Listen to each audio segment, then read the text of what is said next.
Hey, how's it going? Have you been shooting with your Sony and Godox setups with that high-speed sync capability and noticing some banding, those lines going across your photos? Well, I'm here to tell you exactly how to fix it so you can keep taking photos, getting the most out of your setup. That's all coming up right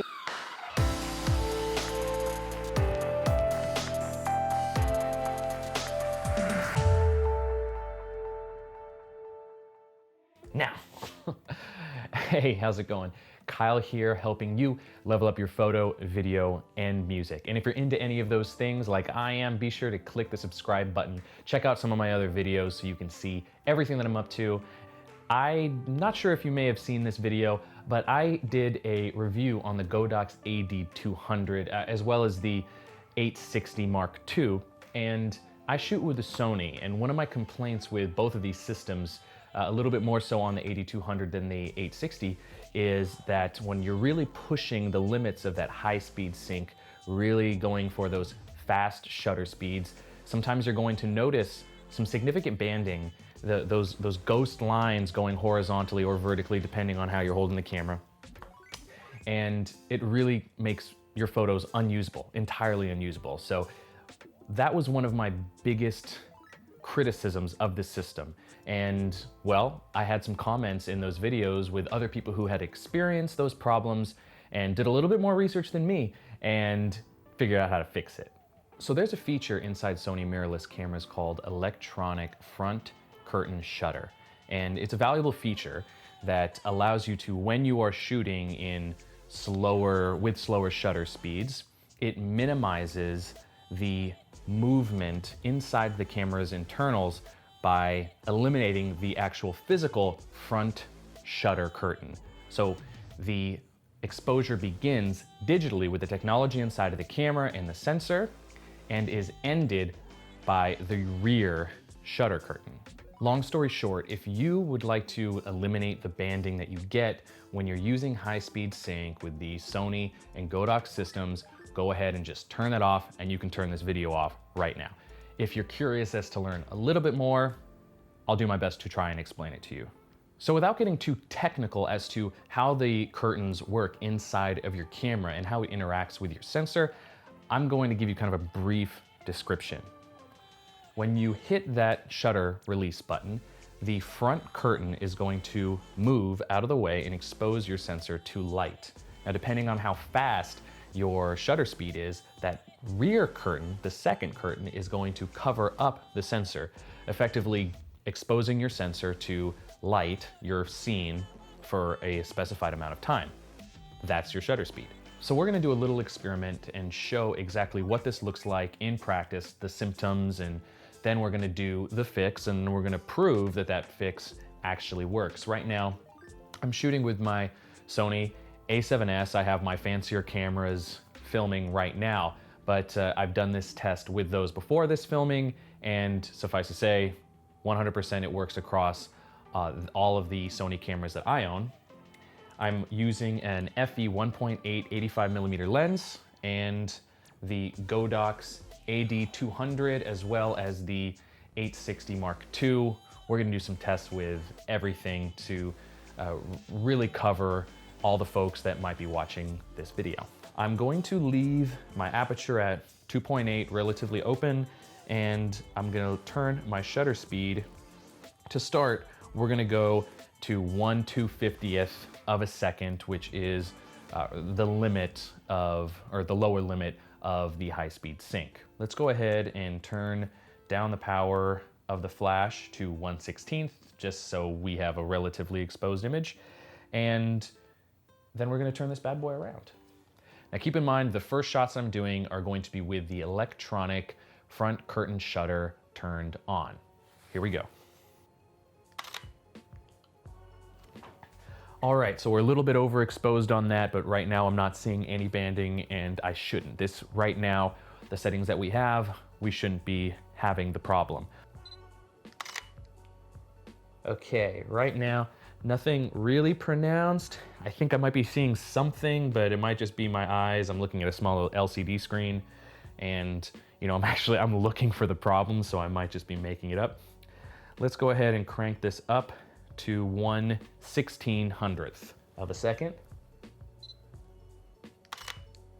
All right, definitely seeing some lines. They're gonna be vertical in my image because I'm shooting vertically right now. Let's go ahead and crank the power up on this a little bit. Now, the power of the flash doesn't seem to have any effect on the pronunciation of that banding. It's mainly a function of the shutter speed. So let's go to 2000, and this is where we'll really start to notice it. There we go. It's absolutely noticeable, and I would say both this image and the previous image are unusable. Now, to really demonstrate this, I'm gonna leave everything else the same and go all the way up to 1/8000th of a second. We're probably gonna be fairly underexposed, but we're really gonna see that banding. Boom. And it is extremely pronounced there. It almost looks like an effect that I purposely tried to do, which isn't untrue in this case. So now we're gonna go ahead and turn that electronic front curtain shutter off. It might be different depending on what Sony camera you're using. In this one, it's in the gear menu. That should be consistent across, but it's on page 4 for me. I'm gonna go ahead and turn it from on to off. Those are the only two options. And I'm going to scroll back to 1/250th of a second. Try this out. Now it's definitely overexposed. You might have even noticed a slightly more accentuated sound at the actuation of the shutters or of the curtains, but no banding. Let's go up to 1/1600th of a second.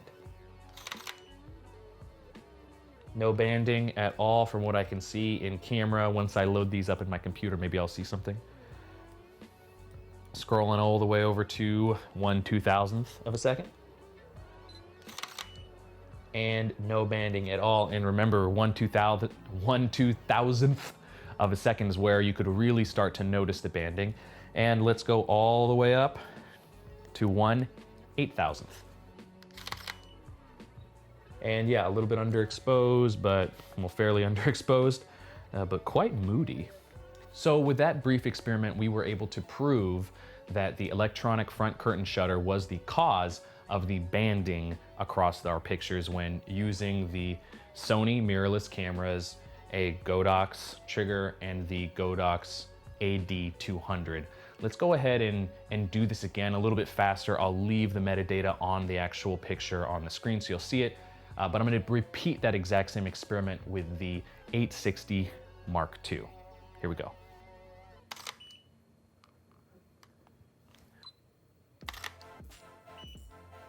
There we go. Maybe just a hint of it happening there. Yep, definitely a little bit going on there. Let's do one more. Okay, it's definitely happening, and then let's crank it all the way up.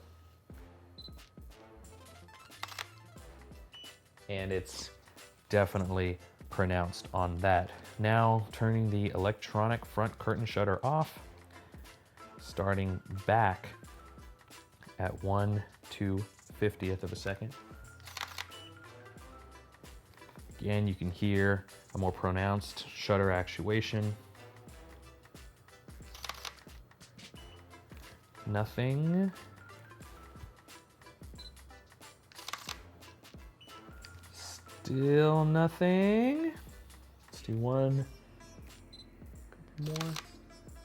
Nothing there. Now we're gonna go ahead and crank it all the way up to 1/8000th. And absolutely no banding. So there you have it. We went ahead and tested the fix on the AD200 and then verified that fix on the 860 Mark II.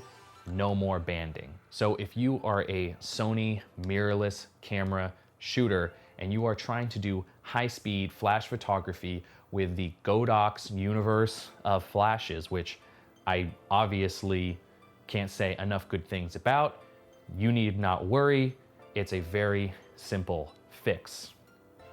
All that being said, let's not go ahead and poo-poo Sony's electronic front curtain shutter setting, because after I did a little bit more research trying to figure out the solution to this other problem, I really can understand the reason why it exists. So if you are out there either not using flash photography or you're using slower shutter speeds with flash photography, it can be very beneficial if you're freehanding it. If you are using a tripod, it still has a benefit because even inside the camera, there's those little tiny vibrations. So if you are using really fast shutter speeds, again, no flash photography, I would recommend turning that electronic front curtain shutter on because it'll minimize the vibrations inside of your camera, and either freehand or on a tripod, you're gonna get more crisp images simply by virtue of fewer vibrations in your camera. And you know what, quick note, I do wanna go out and give a shout out to some people who commented on my video with the AD200 and I mentioned the banding. And they actually mentioned this E shutter being the issue. And I wanna give a shout out to Durant Photography, as well as Alvaro Batista a couple months ago. They both hollered at me in the comment section and let me know, hey dude, learn your stuff. And there you have it. With their notes, I went ahead and did a little bit of research and verified it, and here is the proof. And on that note, I wanna go ahead and draw this video to a close. Thank you very much for watching this. And if you're gonna go ahead and look at any of these flashes, I have videos on that. I have links in the description down below. I cannot say enough good stuff about the Godox ecosystem of flashes and accessories.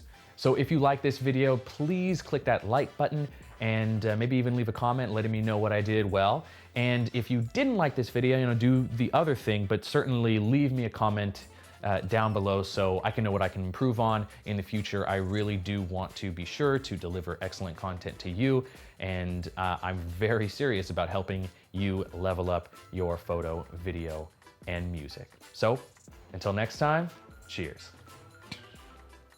That's because there's more movement going on inside of the camera. Let's go ahead. And I didn't have a memory card that whole time.